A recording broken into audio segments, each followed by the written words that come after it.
একদিন সেই মুহূর্তটা আসবেই যেদিন আপনার শরীর ধীরে ধীরে নিস্তেজ হয়ে যাবে। জিহ্বা কথা বলতে চাইবে কিন্তু পারবে না, চোখ স্থির, বুক ধুকধুক করে, তারপর হঠাৎ থেমে যাবে। পায়ের দিক থেকে একটা ঠান্ডা উঠে আসে। এটা সাধারণ ঠান্ডা না, এটা সেই সংকেত আত্মা দেহ ছেড়ে উঠতে শুরু করেছে।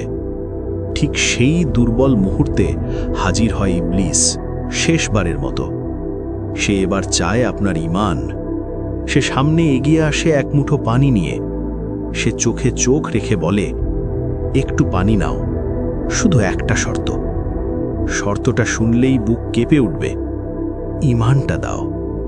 ঠিক তখনই সে আপনার সামনে এনে দাঁড় করায় একটা পরিচিত মুখ, মা, বাবা অথবা এমন কেউ যাকে আপনি না মানতে পারবেন না।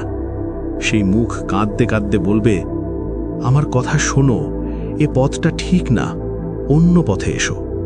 এটাই ইবলিসের শেষ চাল। শেষ মুহূর্তে মানুষকে সন্দেহে ফেলে ভুল সিদ্ধান্তে ঠেলে দেয়, কারণ সে জানে এই মুহূর্ত পার হয়ে গেলে আর সুযোগ নেই। কিন্তু এখানেই মুমিন আর গাফেল মানুষের পার্থক্য শুরু হয়। যে মানুষটা সারা জীবন ঈমানকে শক্ত করে ধরেছে, নামাজ, তাওবা, আল্লাহর স্মরণ এসব যার ভেতরে অভ্যাস হয়ে গেছে, তার মুখ থেকে এই কঠিন মুহূর্তেও বেরিয়ে আসে সত্য কথা, আমার রব আল্লাহ, আমার দ্বীন ইসলাম, আমার নবী মুহাম্মদ সাল্লাল্লাহু আলাইহি ওয়াসাল্লাম। আর যে মানুষটা সারা জীবন সন্দেহে থেকেছে, গাফিলতিতে থেকেছে, তাওবা পিছিয়েছে, নামাজ হালকা করে দেখেছে, সে ঠিক এই শেষ মুহূর্তে কাঁপতে কাঁপতে আটকে যায়। চোখে ভয়, ভেতরে অন্ধকার। ইবলিসের কথাই তার কাছে সহজ মনে হতে থাকে। আর তখনই ঘরটা বদলে যায়। হঠাৎ আপনি অনুভব করবেন আরেকটা উপস্থিতি। ইবলিসের ফিসফিস থেমে যায়, কারণ এবার আসছেন তারা যাদের সামনে কোনো দর কষাকষি চলে না, মৃত্যুর ফেরেশতা।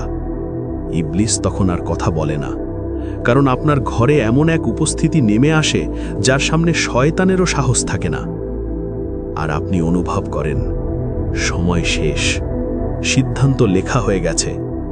এবার আসে সেই মুহূর্ত যখন মৃত্যুর ফেরেশতা কাছে আসে, আর তার সাথে থাকে আরও ফেরেশতা, যাদের মুখে থাকে একটাই বার্তা, কিন্তু সেটা কার জন্য কেমন হবে তা নির্ভর করে আপনার জীবনের ওপর।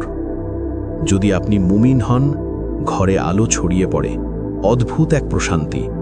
ফেরেশতারা কাছে এসে কোমল কণ্ঠে বলে, হে পবিত্র আত্মা, বের হয়ে এসো তোমার রবের রহমতের দিকে। তুমি সন্তুষ্ট, তোমার রব ও তোমার প্রতি সন্তুষ্ট।